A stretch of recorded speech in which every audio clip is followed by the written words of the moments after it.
za kwamba hii ni kesi ya kisiasa. Kesi zote hizi ni kesi za kisiasa za watu ambao wameshindwa kufanya siasa, wanataka kutumia court processes, wanataka kutumia mahakama zetu kuumiza wapinzani wao. Kama mmesikia, leo ni siku ya 83 tangu mwenyekiti wetu akamatwe. Polisi waliomkamata wamekamata wao wenyewe, wamefungua kesi wao wenyewe.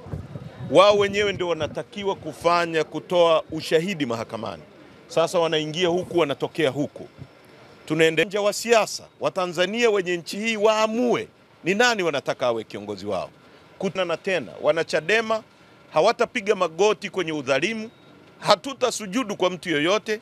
Tutaendelea kupambania haki yetu na tutaendelea kuonesha dunia kama inavyoonekana, kama mwenyekiti wetu alivyozungumza kwamba huu ni uonevu, ni kutumia mahakama vibaya, ni kudhalilisha mahakama na kudhalilisha vyombo vyetu vya dola.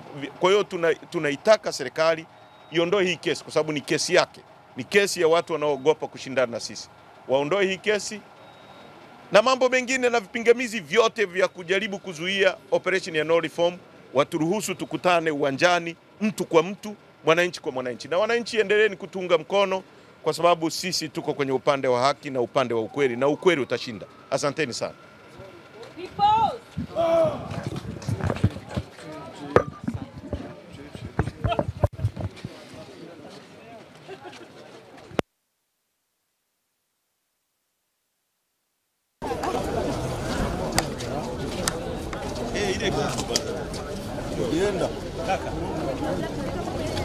Lienda huyo wa kwangu. Gari yangu. Lienda chukua.